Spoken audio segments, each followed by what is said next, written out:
Kerala vision media നെറ്റിന്റെ ഓണം പ്രത്യേക പരിപാടിയിലേക്ക് ഏവർക്കും സ്വാഗതം. ഓണാക്ഷരങ്ങൾ എന്ന ഇന്നത്തെ പരിപാടിയിൽ നമ്മളുടെ മുന്നിൽ അതിഥിയായി എത്തിയിരിക്കുന്നത് മീഡിയ നെറ്റ് വാർത്താ ചാനൽ വഴി വാർത്താ അവതാരകനായി നിങ്ങളുടെ എല്ലാം സ്വീകരണ മുറിയിലേക്ക് എത്തുന്ന അക്ബർ നേരിമംഗലം എന്ന സാഹിത്യകാരനാണ്. ഓണാക്ഷരങ്ങൾ എന്ന ഈ പ്രത്യേക പരിപാടിയിലേക്ക് അക്ബർ ഇക്കായെ സ്വാഗതം ചെയ്യാം. നമസ്കാരം ഇക്ക. നമസ്കാരം. ഇക്കാക്ക് ഒരു അവാർഡ് കിട്ടിയെന്ന് അറിഞ്ഞു. കൽക്കത്ത ആസ്ഥാനമായുള്ള എക്സലർ ബുക്കിന്റെ ഒരു അവാർഡ്, അതിനെ കുറിച്ചൊന്ന് പറയാമോ? പശ്ചിമബംഗാൾ ആസ്ഥാനമായ കൊൽക്കത്ത ഉള്ള പ്രസാധക സംഘമാണ് എക്സലർ ബുക്സ്. വിവിധ ഭാഷകളിൽ, ഇന്ത്യൻ ഭാഷകളിൽ കൂടുതലായിട്ട് ഹിന്ദി, ഇംഗ്ലീഷ് ഭാഷകളിലാണ് അവർ പുസ്തകങ്ങൾ ഇറക്കുന്നത്. ബംഗാളി ഭാഷകളിലും അവരെ ഒരു നാമനിർദ്ദേശം നൽകുകയും കേരളത്തിൽ നിന്ന് അങ്ങനെ എന്നെ സമീപിക്കുകയും എൻ്റെ പുസ്തകങ്ങളിലെ സോഫ്റ്റ് കോപ്പി, അവർ കവിതകളും അല്ലാത്ത ലേഖനങ്ങളിലെയൊക്കെ സോഫ്റ്റ് കോപ്പി എടുക്കുകയും അതിൽ നിന്ന് തെരഞ്ഞെടുത്തിട്ട് അവസാനം പ്രസിദ്ധീകരിച്ച ലോഗോസ് ബുക്സ് പ്രസിദ്ധീകരിച്ച കുയിലൊരു പക്ഷി മാത്രമല്ല എന്ന കവിത സമാഹാരം പരിഗണിച്ചുകൊണ്ടാണ് ഈ അവാർഡ് നൽകിയത്. അവരൊരു അന്താരാഷ്ട്ര എക്സലൻസ് അവാർഡും അതോടൊപ്പം ഒരു പുസ്തക വൗച്ചറുമാണ് അവർ നൽകുന്നത്. അത് അവിടെ ചെന്ന് എനിക്ക് കൈപ്പറ്റാൻ പറ്റാത്ത കാരണം അയച്ചു തന്നു, അതെനിക്ക് കിട്ടുകയും ചെയ്തു. ഇങ്ങനെയാണ് സംഭവം. അതൊരു സുതാര്യമായ ഒരു അവാർഡായിട്ടാണ് എനിക്ക് തോന്നുന്നത്. കാരണം എനിക്ക് യാതൊരു അറിവില്ലാതെ ഏതോ സ്ഥലത്തുള്ള ഒരു പ്രസാധകര് എൻ്റെ കവിതയെ വേറെ ആരോ പറഞ്ഞിട്ട് സ്വീകരിക്കുകയും അതുവഴി എനിക്കൊരു അവാർഡ് നൽകുകയാണ് ഉണ്ടായത്. ഇപ്പൊ മലയാളത്തിൽ നടക്കുന്ന അവാർഡുകൾക്കിടയിൽ ഏറ്റവും സുതാര്യമായ ഒരു അവാർഡെന്നാണ് എനിക്ക് തോന്നുന്നത്. അതിലെ അഭിമാനവുമുണ്ട്. നിലവിൽ എത്ര കൃതികൾ എഴുതിയിട്ടുണ്ട്? ഞാൻ 3 കവിതാ സമാഹാരങ്ങളും ഒരു കാടനുഭവക്കുറിപ്പ്, പരിസ്ഥിതി അനുഭവക്കുറിപ്പ്, എൻ്റെ ചുറ്റുപാടുമുള്ള പരിസ്ഥിതി അനുഭവക്കുറിപ്പുമാണ് ഇതുവരെ എഴുതിയിട്ടുള്ളത്. മറ്റ് 2-3 പുസ്തകങ്ങൾ ഇപ്പോൾ അടുത്ത് തന്നെ ഉണ്ടാകും. ഒരു പ്രണയകഥകളുടെ സമാഹാരം, ഉമ്മയെക്കുറിച്ചുള്ള ഒരു പുസ്തകം, പിന്നെ എൻ്റെ പുതിയ കവിതകളുടെ പുസ്തകം. ഇതാണ് പുതുതായി വരാനുള്ളത്. പ്രധാനമായിട്ടും എഴുത്തില് സ്വീകരിച്ചിരിക്കുന്ന പ്രകൃതി, കാട്, അതുമായി ബന്ധപ്പെട്ടുള്ള കാര്യങ്ങളാണ്. ആ ഒരു ആസ്വാദനത്തിലേക്ക് എത്തുന്നത് എങ്ങനെ? അത് ഞാൻ ജനിച്ചത് നേരിമംഗലം എന്ന സ്ഥലത്ത്, എറണാകുളം ജില്ലയുടെ കിഴക്കൻ മേഖലയിൽ ഇടുക്കി ജില്ലയുടെ അതിർത്തി പങ്കിടുന്ന നേരിമംഗലം, അതായത് പെരിയാറിൻ്റെ തൊട്ടടുത്ത്. അവിടെയാണ് ഞാൻ ജനിച്ചത്. ഞാൻ ജനിച്ചു വീണ അന്നോട്ട് കാണുന്നത് നേരിമംഗലം പുഴയും കാടും ചുറ്റുമുള്ള പ്രകൃതിയുമായി ഒന്നിച്ച് ജീവിക്കുന്ന ആളുകളെയാണ്. അതുകൊണ്ട് തന്നെ എൻ്റെ കവിതയിൽ സ്വാഭാവികമായി കടന്നു വന്നാണ് ഈ പ്രകൃതി എന്നാണ് എനിക്ക് തോന്നുന്നത്. അത് പലപ്പോഴും അങ്ങനെ കാട്ടിലൊക്കെ പോകുമ്പോഴും, കാട്ടിൽ ചെറുപ്പത്തിലേ പോയിട്ടുണ്ട്.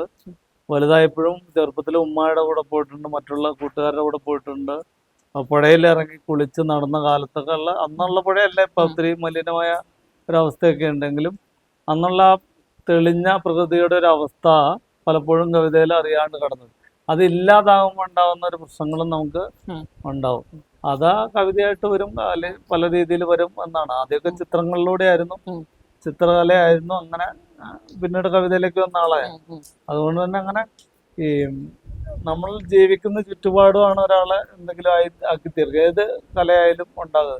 അതുപോലെ കവിതയിലേക്ക് ഇങ്ങനെ പ്രകൃതി എന്നെ എത്തിച്ചു എന്നാണ് എൻ്റെ വിശ്വാസം. കാരണം ചെറുപ്പം തൊട്ട് ഞാൻ ഒറ്റ മകനായിരുന്നു. എൻ്റെ ഒരു ഇതുണ്ട്, അത് പിന്നീട് പറയാം. കവിതയിലേക്ക് എത്തിയത് എങ്ങനെയാണ്? പഠിക്കുന്ന കാലത്താണോ? അത് ഞാൻ ആദ്യം പറഞ്ഞതിന്റെ തുടർച്ച തന്നെയാണ്. എൻ്റെ ഉമ്മയ്ക്കും വാപ്പയ്ക്കും വയസ്സായതിനു ശേഷം ഉണ്ടായ ഏക മകനാണ്. 12ാമത്തെ ആളാണ് ഞാൻ. ഒറ്റ മകനാണ്. അതിന്റെ ഒരു വീട്ടിൽ ആരും ഇല്ലാത്തതിന്റെ ഒരു അപകർഷത, കൂട്ടുകാർ കൂട്ടുകൂടാൻ കൂട്ടാത്തതിന്റെ ഒരു പ്രശ്നം, ഇതൊക്കെ ഉണ്ടാവും.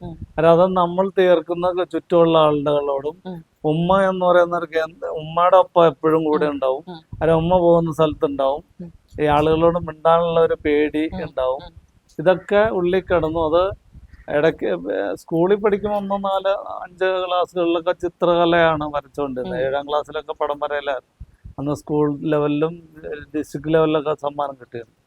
പിന്നീട് അന്ന് ചുമ്മാ എഴുതി വെക്കും ഇങ്ങനെ എവിടെയെങ്കിലും. പക്ഷെ അത് കവിതയാണെന്നൊന്നും അറിയില്ല. അതായത് ഗൗരവമായിട്ട് വന്നത് ഈ ഒരു +2, അതായത് VHSC, അന്ന് വൊക്കേഷണൽ ഹയർ സെക്കൻഡറി സ്കൂളിൽ പഠിക്കുമ്പോൾ അതിൻ്റെ സെക്കൻഡ് ഇയറിൽ സംസ്ഥാനതല ഒരു മത്സരം നടന്നു. എന്നാലും ഞാൻ എഴുതിയൊരു കവിത അയച്ചു കൊടുത്തു, അതിന് ഫസ്റ്റ് കിട്ടി സംസ്ഥാനം. അങ്ങനെയാണ് എനിക്ക് കവിത എഴുതാൻ പറ്റുമെന്ന് എനിക്കൊരു ഇത് കിട്ടുന്നത്. പിന്നീടാണ് കോളേജിൽ ചേർന്ന് MA കോളേജിൽ വലിയൊരു പിന്തുണയുണ്ട്. MA കോളേജ് എന്ന് പറഞ്ഞാൽ വലിയ സാഹിത്യത്തിന് വലിയ ഒരു പിന്നെ പാരമ്പര്യമുള്ള കോളേജാണ്. ഉം. ഒത്തിരി എഴുത്തുകാര്, ചലച്ചിത്രകാരന്മാര്, അങ്ങനെ ഒത്തിരി പേര്, കായിക പ്രതിഭകളൊക്കെ ഒത്തിരി ഉള്ള കോളേജാണ് അക്കാലത്ത്. ഉം. അങ്ങനെ MA കോളേജിലെ ലൈബ്രറി, MA കോളേജിലെ അധ്യാപകർ, പ്രത്യേകിച്ച് KV ശശിധരൻ നായർ എന്ന് പറഞ്ഞ മലയാള അധ്യാപകൻ, യോയാക്കി സാറ്, ഇങ്ങനെയുള്ള അധ്യാപകരാണ് എന്നെ ശരിക്കും കവിതയിലേക്ക് കൊണ്ടുവന്ന് ഒത്തിരി വലിയ എഴുത്തുകാരെ പരിചയപ്പെടുത്തി, പുസ്തകങ്ങൾ പരിചയപ്പെടുത്തി, കവിതയിൽ എങ്ങനെയൊക്കെ എഴുതാൻ പറ്റും, എങ്ങനെയൊക്കെ കവിതയിലേക്ക് വരാൻ പറ്റും എന്നുള്ളത്. അന്ന് കഥ എഴുതാറുണ്ട്. കാരണം ഏതെങ്കിലും ഒന്നിനും ഉറച്ചു നിൽക്കാനൊക്കെ പറഞ്ഞ ശശിധരൻ സാറാണ്. ശശിധരൻ സാറാണ് എൻ്റെ ആദ്യ പുസ്തകം ഇറക്കാനും സഹായിച്ചത്, പാംസൂരി DC ബുക്സ് ഇറക്കാൻ. അങ്ങനെയാണ് ഞാൻ കവിതയിലേക്ക് വരുന്നത്. ശരിക്കും പറഞ്ഞാൽ സ്കൂൾ കാലത്തിന് ശേഷം കോളേജ് കാലത്തോടു കൂടിയാണ് കവിതയിൽ ശരിക്കും വരുന്നത്.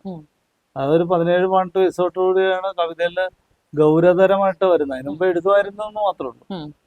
ഉമ്മയായിട്ടുള്ള ഒരു ആത്മബന്ധമാണോ പടച്ചോൾ എന്ന ഒരു കൃതി?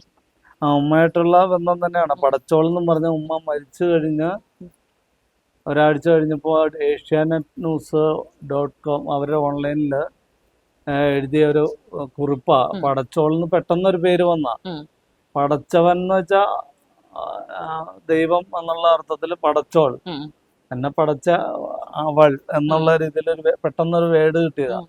അങ്ങനെയാണ് അത്. അന്നേരം ആ പേരിൽ തന്നെ പുസ്തകം പുതിയതും ഇറക്കണമെന്ന് ആഗ്രഹമുണ്ട്. അതിന്റെ വർക്കുകൾ പുരോഗമിക്കുക. ഉമ്മയായിട്ടുള്ളൊരു ബന്ധം എന്ന് വെച്ചാൽ ഉമ്മ ആയിരുന്നു എൻ്റെ കൂട്ടുകാരൻ. കൂട്ടുകാരനും കൂട്ടുകാരിയും എല്ലാം ഉമ്മയായിരുന്നു. അത് ചെറുപ്പം തൊട്ടുള്ളൊരു ബന്ധമാണ്. പിന്നീട് വളർന്ന കൂട്ടുകാരൊക്കെ കൂടെ പല കൂട്ടും പോയിട്ട് വരുമ്പോഴും ഉമ്മയും ഞാൻ തന്നെ ഉള്ളപ്പോൾ വാപ്പ 2001 മരിച്ചു കഴിഞ്ഞു. ഉമ്മ എന്നെ നോക്കി ഇങ്ങനെ ഇരിക്കും. ഉമ്മ തന്നെ വീട്ടിലുള്ളൂ എന്ന് പറഞ്ഞു, വേറെ ആരും ഇല്ല. അന്നേരം ഉമ്മയായിട്ടുള്ള അങ്ങനെയുള്ളൊരു വലിയ ബന്ധമാണ് അത്. ആ ബന്ധം എങ്ങനെ വിവരിക്കാനൊന്നും പറ്റില്ല. അതൊരു വലിയൊരു അത് പറഞ്ഞാലും തീരില്ലാത്തൊരു തരം ബന്ധമാണ് അത്. അത് പറഞ്ഞാലും തീരില്ല, എഴുതാനും തീരില്ല. ഞാൻ ഈ പുസ്തകം എഴുതാൻ തുടങ്ങിയപ്പോ ഞാൻ 1, 4, 10 അധ്യായത്തിൽ തീർക്കാവുന്നിടത്ത് ഇറങ്ങിയ ഒരു പുസ്തകത്തില് എഴുതിയാലും തീരില്ല. ഉമ്മ എഴുതിയാലും തീരില്ല എന്ന് എന്നോടൊരു മാഷ്, ഒരു അധ്യാപകൻ വിളിച്ചിട്ട്, പുള്ളി അതിന്റെ അവതാരിയാണ്, ഡോക്ടർ ഉമ്മർ മാഷ്. എഴുതിയാലും അക്ബറെ ഉമ്മയെ കുറിച്ച് തീരില്ല എന്ന് പറഞ്ഞു. ശരി, അതുപോലെ തന്നെ എഴുതിയാലും തീരാതെ ഇങ്ങനെ പോയിക്കൊണ്ടിരിക്കുക. ഉമ്മ നല്ലൊരു പ്രോത്സാഹനമായിരുന്നു എഴുത്തിനൊക്കെ തന്നിരുന്നത്. ഉമ്മ പ്രോത്സാഹനം, ഉമ്മ നിരക്ഷരയാ, വാപ്പായും നിരക്ഷരനാ, എഴുത്തും വായന അറിയില്ലാത്ത ആൾക്കാർ. ഉമ്മയ്ക്ക് പക്ഷേ നെല്ലിമറ്റത്താ ഉമ്മയുടെ നാട്. ശരിക്കും ജനിച്ചതാണ് എളമ്പറ എന്ന് പറയും, കൊതമംഗലം. ഉമ്മ പക്ഷെ ഈ രമണൻ, ചങ്ങമ്പുഴയുടെ രമണൻ, വയലാറിന്റെ ഐഷ, അതുപോലെ ഈ മാപ്പിളപ്പാട്ടിലെ പക്ഷിപ്പാട്ട്, ബദർ പാട്ടുകളൊക്കെ ഇങ്ങനെ കാണാതെ അറിയായിരുന്നു. ഇത് അക്ഷരജ്ഞാനം ഉണ്ടല്ലോ, കേട്ട് പഠിച്ച. കൂടുതൽ ഈ കഥാപ്രസംഗങ്ങൾ, ബശുവിന്റെ കഥാപ്രസംഗം കേട്ടിട്ടാണ് ഐഷ പഠിക്കണമെന്ന് ഉമ്മ പറഞ്ഞിട്ടുണ്ട്. അത് ചൊല്ലിക്കേൽപ്പിക്കും ചെറുപ്പത്തില്. ഈ മഴ പെയ്യുമ്പോഴൊക്കെ ഇങ്ങനെ പേടിച്ചിരിക്കുമ്പോ ഇങ്ങനെ ചൊല്ലി ഇങ്ങനെ പക്ഷിപ്പാട്ടൊക്കെ ചൊല്ലും. അത് അതിൽ നിന്നായിരിക്കും എനിക്ക് കവിതയുടെ ഒരു ഇത് കിട്ടിയതെന്ന് എനിക്ക് തോന്നുന്നു. കാരണം ഈ അക്ബർ സദക്കയുടെ ഒക്കെ പേര് പറയുന്നത്, എന്റെ പേര് തന്നെ അക്ബർ സദക്ക എന്ന് പറഞ്ഞ പക്ഷിയെ കുറിച്ചൊക്കെ ഉള്ള കഥകളൊക്കെ പറഞ്ഞു തരുമ്പോ വളരെ അത്ഭുതകരമായ ഒരു സാധനം. പിന്നെ രമണൻ എന്ന് പറഞ്ഞ വളരെ ദുഃഖമുള്ള ഒരു കവിത, ഐഷ എന്ന് പറഞ്ഞ കവിത വയലാറിന്റെ, ഇതൊക്കെ ഇങ്ങനെ ചൊല്ലിത്തരും. അത് അക്ഷരം അറിയില്ലാത്ത ഒരാളാണെന്ന് പറഞ്ഞു. അങ്ങനെ ഒരു രീതിയിൽ അതാണ്. പിന്നെ ഒരു പൂർണ്ണമായ സ്വാതന്ത്ര്യം ഉണ്ടായിരുന്നു വാപ്പാടവന്മാര്. അവരങ്ങനെ പിടിച്ചു കെട്ടി വളർത്ത് ഇങ്ങനെ ഇന്ന സ്ഥലത്ത് ഇങ്ങനെ പോകണം അങ്ങനെയൊന്നും ഒരിക്കലും പറഞ്ഞിട്ടില്ല. അവര് വായിക്കാൻ പറ്റുന്ന, അവർക്ക് പറ്റുന്ന പൈസ കൊണ്ട് അവർ വാങ്ങിച്ചു നിന്നുണ്ട്. പിന്നെ എന്റെ അമ്മാവന്മാരാ കൂടുതൽ പുസ്തകം വായിക്കാനും സ്കൂളിൽ പഠിക്കാനൊക്കെ സഹായിച്ചത്. എൻ്റെ ഉമ്മയുടെ ആങ്ങളാണ്. വാപ്പയുടെ നാട് മലപ്പുറം, അതുകൊണ്ട് അവരുമായിട്ട് ബന്ധമൊന്നും അക്കാലത്തില്ലായിരുന്നു, പിന്നീട് ഉണ്ട്. എങ്കിലും ഇതാണ് ഉമ്മയായിട്ടുള്ള ബന്ധം. ഏറ്റവും കൂടുതൽ സ്വാധീനിച്ച ഒരു എഴുത്തുകാരനുള്ള ഒരു പുസ്തകം അങ്ങനെ ഏതായിരിക്കും പറയാം? എനിക്ക് എന്നെ ഏറ്റവും കൂടുതൽ മലയാള സാഹിത്യത്തില് കവിതയിൽ സ്വാധീനിച്ച കുമാരനാശാനാണ്. ലോക സാഹിത്യത്തില് ദസ്തോവ്സ്കി. അതുകൊണ്ട് ദസ്തോവ്സ്കിക്ക് ഉപചാരപൂർവ്വമാണ് അക്ബറോസ്കി എന്ന് പറഞ്ഞ കവിത. ദസ്തോവ്സ്കി റഷ്യൻ സാഹിത്യകാരൻ. അദ്ദേഹത്തിന്റെ എല്ലാ കഥകളും, എല്ലാ നോവലുകളും എന്നെ വല്ല അത്ഭുതപ്പെടുത്തിയിട്ടുള്ള നോവലുകളാണ്. അതിനെക്കുറിച്ച് എഴുതിയിട്ടുണ്ട് പല സ്ഥലത്തും. ഈ ദസ്തോവ്സ്കി ഏറ്റവും പ്രിയപ്പെട്ട എഴുത്തുകാരെന്നുള്ള. മലയാളത്തിലെ ഒത്തിരി എഴുത്തുകാരെ ഇഷ്ടമാണ്, കവികളെ ഇഷ്ടമാണ്. പ്രത്യേകിച്ച് കവി എന്നുള്ളതിന് കുമാരനാശാൻ ഒരു പ്രത്യേക ഇഷ്ടം. അത് പഴയ കവികളിലും എഴുത്തച്ഛൻ മുതലുള്ള കവികളിലായാലും എല്ലാ കവികളിലും കുമാരനാശാനോട് പ്രത്യേക ഇഷ്ടമുണ്ട്. പലപ്പോഴും ഞാൻ ഇപ്പോഴും എടുത്ത് വായിക്കുന്ന കൃതി കുമാരനാശാന്റെ ആണ്. പുതിയ ആളുകളുടെയും കവിതകൾ ഒത്തിരി വായിക്കുന്നത്, ഒത്തിരി മാറ്റങ്ങൾ കവിതയിൽ വരുന്നുണ്ട്. ആ മാറ്റങ്ങൾക്കൊപ്പം അവരുടെ കവിതകളും പുതിയ കുട്ടികളുടെയും പുതിയ സ്ത്രീകൾ ഒത്തിരി കവിതയിലേക്ക് വരുന്നുണ്ട്. അതൊക്കെ നല്ല മാറ്റങ്ങളാണ്. ഇപ്പൊ ഒത്തിരി മാറ്റങ്ങൾ വരുന്നൊരു വീണ്ടായി കവിത സാഹിത്യം, കഥ, കവിത അങ്ങനെയുള്ള ഇതിലൊക്കെ. ഇപ്പൊ പത്രപ്രവർത്തനം തന്നെ ഒത്തിരി മാറ്റങ്ങൾ വന്നു. അങ്ങനെ വരുന്ന കാലത്ത് ഒത്തിരി പേര് പുതിയ കവിതകളായിട്ട് വരുന്നു. അത് ഇവരൊക്കെ നല്ല കവികളാണ്, അവരൊക്കെ എനിക്ക് ഇഷ്ടമാണ്.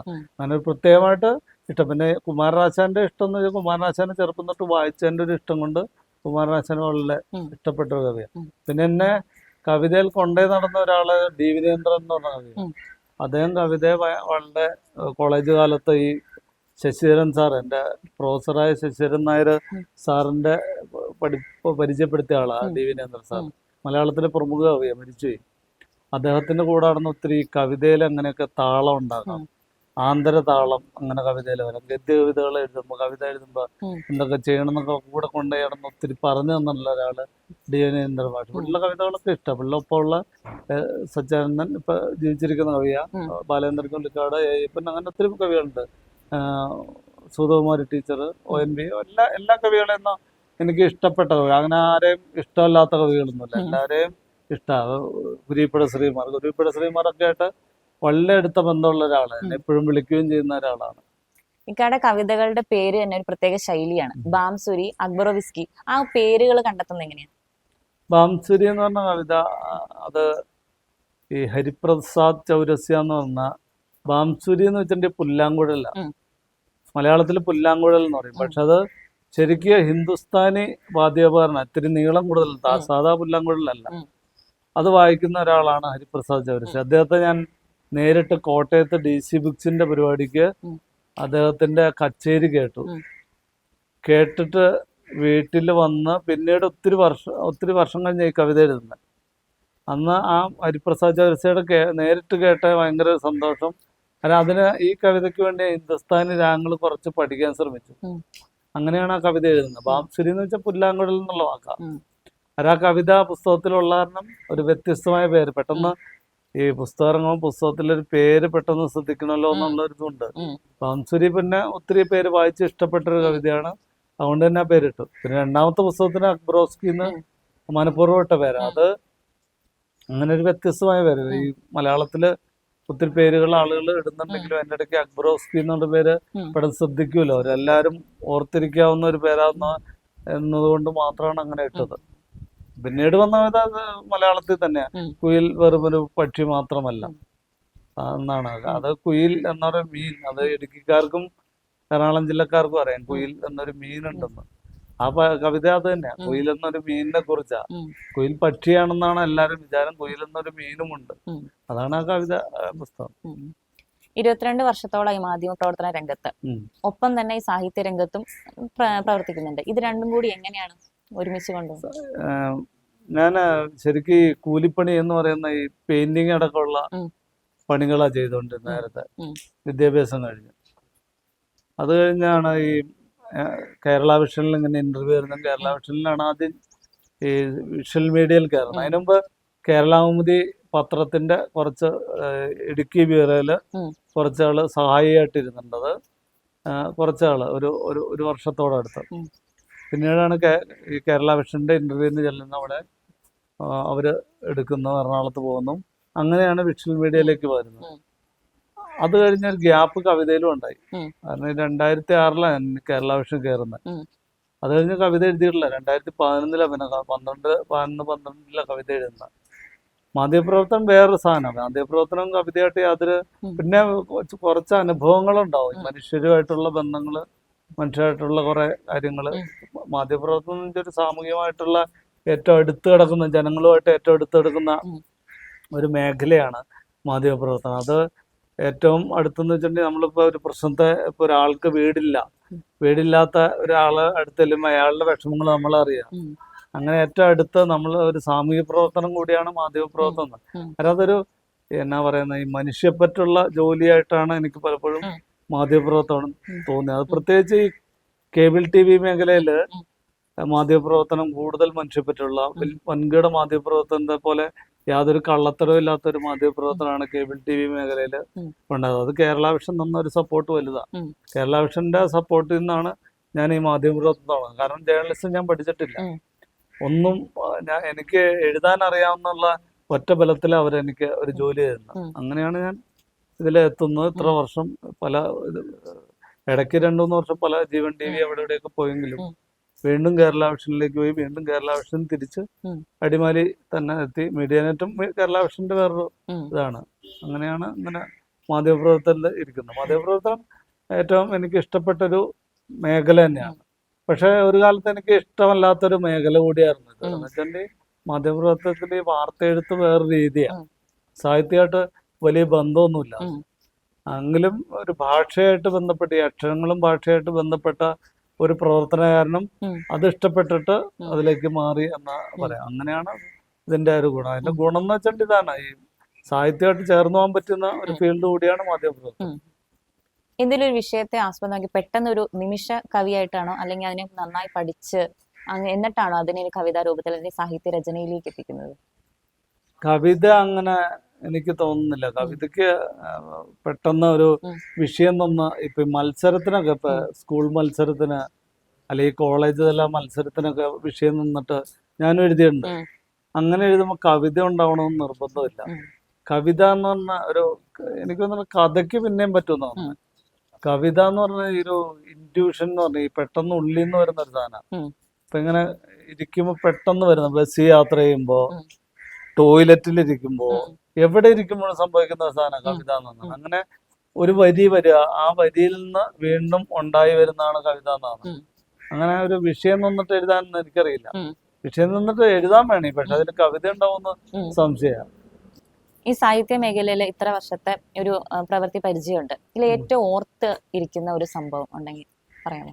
കവിതയിലെ എൻ്റെ ആദ്യത്തെ പുസ്തകം ഇറങ്ങിയപ്പോ എനിക്ക്, ഞാൻ ചെറുതാന്ന്, 10-21 വയസ്സ് ഉള്ളൂ. ആദ്യത്തെ ബാംസുരി DC ബുക്സാ, മലയാളത്തിലെ ഏറ്റവും വലിയ പ്രസാധകരായ DC ബുക്സ് ആണ് പുസ്തകം ഇറക്കിയിരിക്കുന്നത്. D വിനേന്ദ്ര സാറാ എന്റെ അവതാരിക. ആദ്യം പറഞ്ഞ ശശിധരൻ സാറ് എന്നെ പിന്നിൽ പ്രവർത്തിച്ച് മൊത്തം.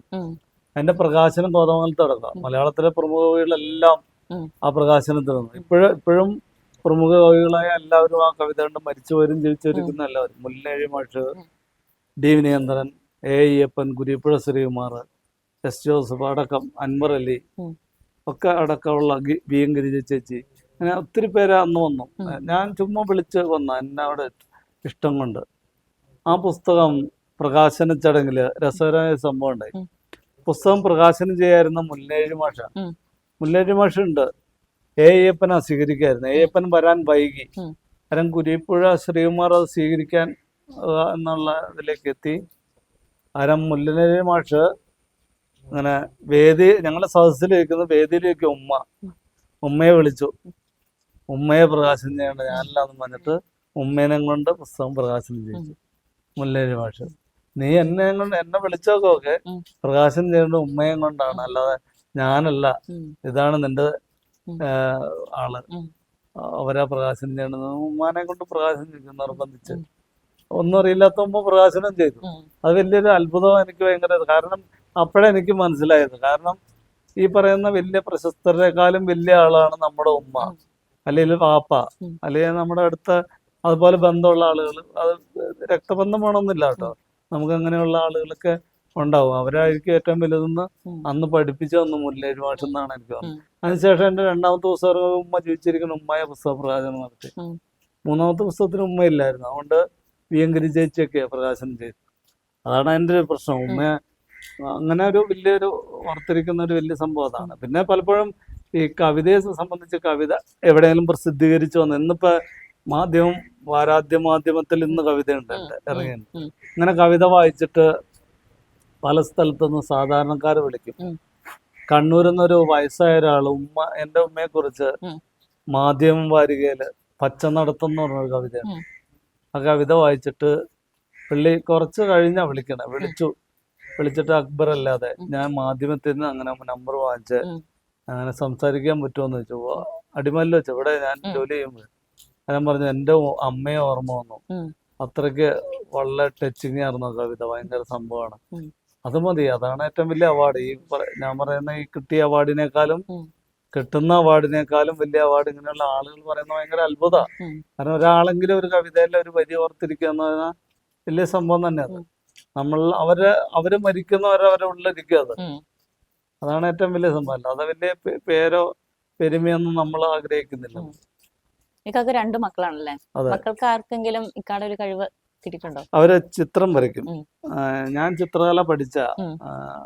അതിൽ ഡിപ്ലോമ ഒക്കെ എടുത്ത, പക്ഷെ ചിത്രം വരയ്ക്കും അവര്. പക്ഷെ അത് ഒന്നിലും അങ്ങനെ വായിക്കും, ചിത്രം വരയ്ക്കും.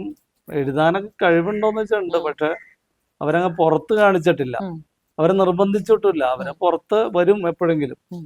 കാരണം അത് പുറത്ത് വരട്ടെ എന്ന് ഓർത്തിരിക്കുക. എപ്പോഴെങ്കിലും പുറത്ത് വരും. ഉം. അത് അതിന് സമയവും കാലമൊന്നുമില്ല. ഈ എഴുത്തിനങ്ങനെ വയസ്സും ഇതൊന്നുമില്ല. അപ്പൊ ചെറുപ്പത്തിലേ എഴുതണമെന്നോ വയസ്സാകുമ്പോൾ എഴുതണമെന്നോ ഒന്നുമില്ല. എപ്പോഴെങ്കിലും എഴുതാം. ഉം. കാരണം കുട്ടികൾ അവരുടെ സ്വന്തത്തിന് പോരട്ടെ, അവരുടെ ഇഷ്ടത്തിന് വിട്ടേക്കുക. അതിൽ നിർബന്ധമൊന്നുമില്ല. ഉം. പ്രകൃതിയിലെ ഓരോ മാറ്റങ്ങളെയും നന്നായി സൂക്ഷ്മം വീക്ഷിക്കുന്നവരായിരിക്കും എഴുത്തുകാര്. ഇപ്പോഴത്തെ ഒരു സാഹചര്യത്തിൽ എങ്ങനെ ഈ പ്രകൃതിയിലെ മാറ്റങ്ങളെയും ഈ ദുരന്തങ്ങളെയും ഒക്കെ നോക്കിക്കാണുന്നു? അതില് വ്യക്തമായിരുന്നെന്ന് വെച്ചാൽ ഇടുക്കിയെ സംബന്ധിച്ച്, ഞാൻ ഇടുക്കിയിലെ വർക്ക് ചെയ്യുന്നു. ഇടുക്കിയെ സംബന്ധിച്ച് ഇടുക്കി പ്രകൃതിയിലെ ഏറ്റവും കേരളത്തിന്റെ പ്രകൃതി സൗന്ദര്യത്തിന്റെ പ്രധാന കേന്ദ്രം ഇടുക്കി. മൂന്നാർ അടക്കമുള്ള തേക്കടി, മൂന്നാർ അടക്കമുള്ള വിനോദസഞ്ചാര കേന്ദ്രങ്ങൾ. ഇപ്പൊ എൻ്റെ നാട് നേര്യമംഗലം തൊട്ട് തുടങ്ങുക പ്രകൃതിയുടെ വലിയ അത്ഭുതങ്ങൾ. പക്ഷേ ഈ പ്രകൃതിയുടെ അത്ഭുതങ്ങള് പല മാറ്റങ്ങളും ഉണ്ടായിട്ടുണ്ട്, പല വിഷയങ്ങളും ഉണ്ടായിട്ടുണ്ട്. ഓക്കെ. പക്ഷെ ഇതിന്റെ ഒപ്പം ഈ പലരും പുറത്തുള്ളവര് ഇടുക്കിക്കാർ മൊത്തം കയ്യേറ്റക്കാര്, അതുകൊണ്ട് പ്രകൃതി നശിപ്പിച്ചു എന്നുള്ളതൊക്കെ പറയുന്നതിനോട് എനിക്ക് എതിർപ്പുണ്ട്. അങ്ങനെയുള്ള പ്രകൃതിവാദമൊക്കെ അത്ര ഇതില്ല. പ്രകൃതി ഇപ്പൊ ഒരു മരം ആവശ്യം, ഒരു മരം വീട്ടിലേക്ക് ചാഞ്ഞു നിന്ന എല്ലാവരും വെട്ടും. ആ മരം വെട്ടിക്കഴിഞ്ഞ് വേറൊരു മരം നട്ടുപിടിപ്പിക്കുക, അത്രേ ഉള്ളൂ. അപ്പൊ കാട് സംരക്ഷിക്കണം, പക്ഷെ കാടിനൊപ്പം അവിടെ ജീവിക്കുന്ന മനുഷ്യരെയും സംരക്ഷിക്കുക എന്നുള്ള പ്രകൃതി ഇതിലേക്കാ വരേണ്ടത്. ബാക്കിയല്ല അല്ലാത്ത ഇപ്പൊ ഒരു മരം വീഴുമ്പോഴത്തേക്കും കവിത എഴുതാൻ നടക്കാൻ പറ്റുന്നില്ല. അത് ഇപ്പൊ കാട്ടുമൃഗങ്ങളുടെ ശല്യം ഉണ്ടെങ്കിൽ സാധാരണക്കാരെ അത് ബാധിക്കുന്നു, വൻകിടക്കാരെ അല്ല. സാധാരണക്കാരെ കയ്യേറ്റക്കാരായിട്ട് ചിത്രീകരിക്കുന്ന പ്രകൃതിവാദത്തോടെ എനിക്ക് എതിർപ്പാണ്. കാരണം ഇപ്പൊ ഈ ശാന്തമ്പാറ അടക്കം നടക്കുന്ന പല വിഷയങ്ങളിലും ഈ വനം വകുപ്പ് വനവൽക്കരണത്തിന്റെ ഭാഗമായിട്ട് നടക്കുന്ന പല വിഷയങ്ങളുണ്ട്. അത് അങ്ങനെയുള്ള പ്രകൃതിവാദത്തോടെ എതിർപ്പ്, അത് ഞാൻ എപ്പോഴും പറഞ്ഞിട്ടുണ്ട്. അല്ലാത്ത പരിസ്ഥിതിവാദം, അതായത് പരിസ്ഥിതി സംരക്ഷിക്കണം, അത് കുഞ്ഞു കുട്ടികളെ തൊട്ട് സ്കൂളുകളിൽ തന്നെ പഠിപ്പിക്കണ്ട. പരിസ്ഥിതി സംരക്ഷിക്കേണ്ട പരിസ്ഥിതിയുടെ ഭാഗം തന്നെ മനുഷ്യനെ സംരക്ഷിക്കണം. പരിസ്ഥിതി സംരക്ഷിക്കും, മനുഷ്യൻ സംരക്ഷിക്കും. ഈ മനുഷ്യൻ ഈ സസ്യങ്ങളെയും മൃഗങ്ങളെയും മനസ്സിലാക്കിയിരുത്താൻ ഈ പ്രശ്നമില്ല. അന്നേരം ഈ വിഷയമല്ല. അല്ലാത്ത പരിസ്ഥിതിവാദം തീവ്ര ഈ പരിസ്ഥിതിവാദം മനുഷ്യവിരുദ്ധ എന്നാണ് എൻ്റെ ഒരു അഭിപ്രായം. ഈ അടുത്തിടെ ഒരു അവാർഡ് കൂടെ കിട്ടിയില്ല, അതിനെ കുറിച്ചുകൂടെ ഒന്ന് പറയാവോ? അത് കേന്ദ്ര സർക്കാരിന്റെ ജവഹർലാൽ നെഹ്റു സ്ഥാപിച്ച ഒരു സമിതിയാ, ഒരു ഏജൻസിയാ, ഭാരത് സേവക് സമാജ്. അവര് ഈ വിവിധ മേഖലകളിലെ കലാകാരന്മാരെ ആദരിക്കാറുണ്ട്. എല്ലാ സ്റ്റേറ്റുകളിലും ഉണ്ട് അത്, അവരുടെ ഏജൻസികളിൽ. അത് തിരുവനന്തപുരത്ത്, അവിടെ കേരളത്തിലെ ആസ്ഥാനം. അവരുടെ ഒരു ആദരമാണ് എനിക്ക് കിട്ടിയത്. സാഹിത്യത്തിലെ സമഗ്ര സംഭാവനയ്ക്ക്, ഇതുവരെയുള്ള സാഹിത്യത്തിലെയും മാധ്യമപ്രവർത്തനത്തിലെയും ഒന്നിച്ച് സാഹിത്യത്തിനാണ് പ്രാധാന്യം ആണ് അവർ നൽകിയത്. അവർ തിരുവനന്തപുരത്ത് വെച്ചാണ് അവാർഡ് നൽകിയത്. അത് ഒരു വലിയ അവാർഡ്. കാരണം കേന്ദ്ര സർക്കാരിൻ്റെ, അതും ജവഹർലാൽ നെഹ്റുവിനെ പോലെ വലിയൊരു മനുഷ്യന്റെ പേരിൽ മനുഷ്യൻ തുടങ്ങി വെച്ച ഒരു സംരംഭത്തിൽ നിന്നൊക്കെ അവാർഡാണ്. അത് വലിയൊരു അവാർഡായിട്ട് ഞാൻ കരുതുന്നു. ഓണവിശേഷങ്ങൾ അറിയാൻ പ്രേക്ഷകർക്ക് താല്പര്യം ഉണ്ടായിരിക്കും, അതൊന്ന് പറയുക. ഓണം മലയാളിയുടെ, അതായത് അത് ജാതി മതത്തിന് അതീതമായിട്ടുള്ള ഒരു ആഘോഷമാണ്. അത് പലപ്പോഴും ഇപ്പൊ ഇക്കാലത്ത് ഒരു പ്രശ്നം എന്ന് വെച്ചാൽ മതപരമായിട്ട് ഈ ഓണത്തെ പലരും വേർതിരിച്ച് കാണാറുണ്ട് പലയിടത്തും. അതേത് പ്രത്യേക മതത്തിന്റെ പേരൊന്നും പറയുന്നില്ലെങ്കിലും, പക്ഷെ ഓണം അങ്ങനെ ഒരു ഉത്സവമാണെന്ന് എനിക്ക് തോന്നിയിട്ടില്ല. ഓണം വിഷു എന്നതൊക്കെ വിളവെടുപ്പ് ഉത്സവമാണ്. കാർഷിക സംസ്കാരമായിട്ട് കേരളം തമിഴ്നാട് അടക്കമുള്ള വലിയൊരു ഭൂപ്രദേശത്തിന്റെ സംഘാലം തൊട്ടുള്ള ഉത്സവത്തിന്റെ ഒരു ഭാഗമാണ്. അതിൽ വന്ന പിന്നീട് മിത്തുകളും ഒത്തിരി കഥകളൊക്കെ കൂട്ടിച്ചേർക്കുകയും മതചിഹ്നങ്ങൾ ഉൾപ്പെടുത്തുക പിന്നീട് ഉണ്ടായതാ. അല്ലാതെ തന്നെ മാവേലി എന്നൊരു ആള് ഭരിച്ചിരുന്നു എന്നൊരു സങ്കല്പം വളരെ രസമാണ്. അത് അവിടെ കള്ളമില്ല, ചതിയില്ല, സോഷ്യലിസ്റ്റ് ഒരു ചിന്ത, എല്ലാവരും തുല്യരായ ഒരു നാട്, ആ നാട്ടിലുണ്ടായിരുന്ന ഒരാളെ വീണ്ടും വരുന്നു കാണാൻ, അതൊക്കെ വലിയൊരു കാഴ്ചപ്പാട്, വലിയ ഭാവനയാണ്. അത് കേരളത്തിന്റെ ഒരു സ്വഭാവം തന്നെ. അതിൽ കേരളത്തിൽ ഇപ്പൊ പല എല്ലാ ജാതിക്കാരും, അതായത് ലോകത്തുള്ള എല്ലാ മതക്കാരും ഉള്ള നാടായിട്ടാണ് കേരളം. കാരണം പണ്ട് ബുദ്ധന്മാരുണ്ടായിരുന്നു, ജൈനരുണ്ടായിരുന്നു, പിന്നീട് മുസ്ലിം, അറബിയിൽ നിന്ന് മുസ്ലിം, ഇസ്ലാം, യഹൂദമതം അതിനു മുമ്പ് വന്നു, ക്രിസ്തുമതം വന്നു, യഹൂദമതം പിന്നീട് വന്ന് പോവുകയത്, ക്രിസ്തുമതം വന്നു. അങ്ങനെ പല മതങ്ങൾ ഇവിടെ ഒന്നിച്ചു നിൽക്കുക. ഹിന്ദുക്കൾ ഇവിടെ ഉണ്ടായിരുന്ന ഹിന്ദുക്കൾ, വലിയ പല ജാതികൾ, ഉപജാതികൾ, ആദിവാസികളൊക്കെ എല്ലാം ഒന്നിച്ചേക്കുന്നു. ഈ ഒന്നിച്ചേക്കുന്ന ആൾക്കാരുടെ ഇടയിലാണ് ഈ ഒന്നിച്ചേക്കിപ്പിന്റെ വേറൊരു സാധനം ഈ ഓണം പറയുന്നത്. അതുപോലെ കാർഷിക സംസ്കാരമായിട്ട് ബന്ധപ്പെട്ട ഓണം വരുന്നത്. അതുകൊണ്ട് തന്നെ ഓണത്തിന്റെ ആ ആർപ്പുളിയും ആ ചെറുപ്പം തൊട്ട് അനുഭവിച്ചിട്ടുണ്ട് പല സ്ഥലത്തും. പണ്ടൊക്കെ എൻ്റെ ചെറുപ്പത്തിൽ ഈ ഓണ മത്സരങ്ങളൊക്കെ ഉണ്ടായിരുന്നു, ഇപ്പോഴും ഉണ്ടെന്ന് തോന്നുന്നു പലയിടത്തും. ഈ റൊട്ടികടി അടക്കം, കസേരകളി, അങ്ങനെയുള്ള മത്സരങ്ങളൊക്കെ കുട്ടികൾക്ക് അടക്കം വലിയ എല്ലാവരും ഒന്നിച്ചാഘോഷിക്കേണ്ട ഒരു മത്സരം. അത് ഇക്കാലത്തുണ്ടാവുന്ന ഒരു പ്രശ്നം ഞാൻ ആദ്യം പറഞ്ഞാൽ, ജാതീയമായ മാറ്റി നിർത്തല്, അത് ഒഴിവാക്കിയിട്ട് ഓണത്തെ അതിന്റെ മതപരമായ വിശ്വാസങ്ങളൊക്കെ മാറ്റി നിർത്തിയിട്ട് ഓണം ഒരു കാർഷികോത്സവമായിട്ട് കണ്ട് ആഘോഷിക്കാവുന്ന എല്ലാവിധ സാധ്യതയുണ്ട്. അത് അങ്ങനെയുള്ള ആഘോഷങ്ങളിൽ മലയാളികൾക്ക് പോയാൽ പിന്നെ കേരളവും മലയാളവും ഇല്ല. അങ്ങനെയുള്ള ആഘോഷങ്ങളുള്ള മലയാളത്തെയും കേരളത്തെയും പിടിച്ചു നിർത്തുന്നു. അത് എല്ലാത്തരം ആളുകളുടെയും ഒരാഘോഷമായിട്ട് മാറേണ്ടതുണ്ട് ഇനിയും. ഇക്കാലൊരു ഓണാഘോഷം എങ്ങനെയായിരിക്കും? എൻ്റെ അങ്ങനെ പ്രത്യേകിച്ച് ഓണം അങ്ങനെ എല്ലാ ആഘോഷവും, ഓണം മാത്രമല്ല സമുദായത്തിൽപ്പെട്ട ബക്രീദ്, ചെറിയ പെരുന്നാൾ അടക്കമുള്ള, അല്ലെങ്കിൽ ക്രിസ്മസ് ഒക്കെ എല്ലാ ആഘോഷങ്ങളും, എല്ലാ ആഘോഷങ്ങളും ഞാൻ നേര്യമംഗലത്തിന്റെ ഒരു പ്രത്യേകത വെച്ചാൽ ഈ മിക്സഡ് കൾച്ചർ. ഞങ്ങള് ഒരു വീട് കഴിഞ്ഞ അടുത്ത വീട് ഹിന്ദുക്കളുടെ, ക്രിസ്ത്യൻ, അങ്ങനെ മിക്സഡ് വീടുകളാണ്. എല്ലാവരും ഒരുപോലെ ഇങ്ങനെ മറ്റേ പെസഹാപ്പം കൊണ്ടു തരുന്ന അങ്ങനെയുള്ളൊരു കൾച്ചറുള്ള നാടാണ്. അതുകൊണ്ട് തന്നെ അവിടെയൊക്കെ എല്ലാ ആഘോഷങ്ങളും ഒന്നിച്ചൊക്കെ ആയിരിക്കും പലപ്പോഴും. പെരുന്നാളും ഇതുപോലെ തന്നെ, ഓണം അങ്ങനെ ഒന്നിച്ച്. ഓണത്തിന് വീട്ടിൽ ചിലപ്പോഴൊക്കെ ചെറുപ്പത്തിലെ ഉമ്മയൊക്കെ പായസമൊക്കെ വെക്കണേ, അതായത് ഈ പെരുന്നാളിന് വെക്കണ പായസം വെക്കണേ, അങ്ങനെയൊക്കെ ഒരു ഓർമ്മയുണ്ട് ചെറുതായിട്ട്. അതാ വലിയൊരു അങ്ങനെ ഉള്ള ആഘോഷങ്ങൾ ഇപ്പോഴും കുടുംബമൊക്കെ, കുട്ടികളും പിള്ളേരും ഒക്കെ ആയിട്ട് ചെറിയ രീതിയിൽ ഞങ്ങളും ആഘോഷിക്കും, എല്ലാവരെയും പോലെ ആഘോഷിക്കും, അത്ര തന്നെ. ഇക്കാടെ ഒരു കുടുംബജീവിതം, മക്കള്, ആ വിശേഷങ്ങളൊന്ന് പറയാമോ? എൻ്റെ ഭാര്യ അടിമാലിക്കാരിയ, കുമ്പാറ സ്വദേശിയ നബീസ. 2 കുട്ടികളാണ്, 2 പെൺകുട്ടികളാണ്. മൂത്തയാള് MA കോളേജിൽ പഠിക്കുന്ന അഹാന, ഇളയാള് സുനേന കോതമംഗലം മാർബേസിൽ സ്കൂളിൽ +2 പഠിക്കുന്നു. അങ്ങനെയാണ് എൻ്റെ കുടുംബം. ഉമ്മ ഉണ്ടായിരുന്നു, ഇപ്പൊ ഉമ്മ മരിച്ചു. അപ്പൊ ഞങ്ങളുടെ വീട്ടിൽ ഞങ്ങള് 4 പേര് അങ്ങനെ ജീവിക്കുന്നു. കുട്ടികൾ പഠിക്കുകയാണ്, നന്നായിട്ട് പഠിക്കും അവരങ്ങനെ. വൈഫ് അവിടെ അടുത്ത് ജില്ലാ കൃഷിത്തോട്ടത്തിൽ ചെറിയൊരു ജോലിയുണ്ട്, കരാർ ജോലി, ഗവൺമെന്റ് ജില്ലാ കൃഷിത്തോട്ടത്തിൽ. അതാണ് ഞങ്ങളുടെ കുടുംബം. ഞാനിവിടെ മീഡിയ നെറ്റിലും. ഇക്ക ഇതുവരെ എഴുതിയിട്ടുള്ള കവിതകളിൽ ഏറ്റവും സ്പർശിച്ച വരികളുണ്ടെങ്കിൽ ഒന്ന് ആലപിക്കാവോ? ഏറ്റവും സ്പർശിച്ച കവിതകൾ ഒത്തിരി ഉണ്ട്. എൻ്റെ ഒരു ചെറുതായിട്ട് ചൊല്ലാൻ പറ്റുന്ന ഒരു കവിത, എനിക്ക് ഈ പാടുവാൻ അറിയില്ലാത്ത കാരണം എൻ്റെ ഇഷ്ടത്തിന് പാടാം. ഈറ്റക്കോൽ പാട്ടെന്നാണ് കവിതയുടെ പേര്.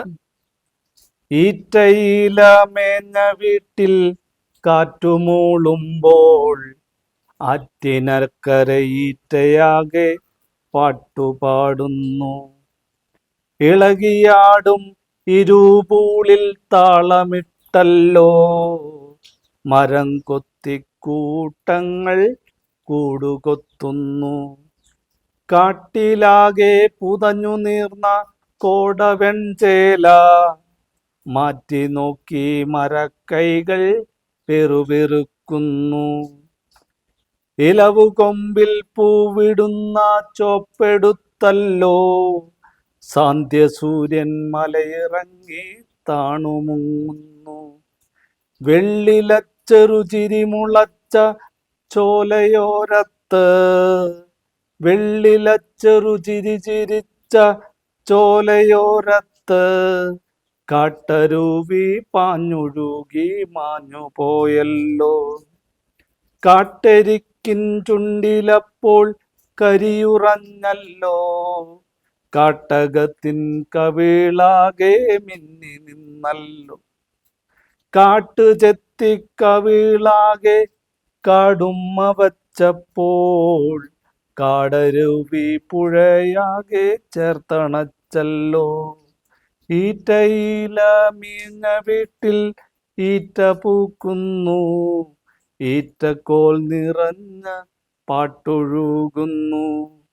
പാട്ടിലൂടെ ചാറ്റലായി ഞാൻ ഒഴുകുമ്പോൾ കാടതിൻ്റെ പച്ചവാതിൽ പൂട്ടിവെക്കുന്നു. കാടതിൻ്റെ പച്ചവാതിൽ പൂട്ടിവെക്കുന്നു. ഇതോടുകൂടി ഓണാക്ഷരങ്ങൾ എന്ന ഈ പ്രത്യേക പരിപാടി ഇവിടെ സമാപിക്കുന്നു. ഇതുവരെയും നമ്മളോട് ഓണവിശേഷങ്ങളും കവിതാവിശേഷങ്ങളും ഒക്കെ പങ്കുവെച്ചുകൊണ്ട് ഒപ്പമുണ്ടായിരുന്നത് അക്ബർ നേര്യമംഗലം എന്ന സാഹിത്യകാരനും മാധ്യമ പ്രവർത്തകനുമാണ്. എല്ലാവർക്കും ഓണാശംസകൾ.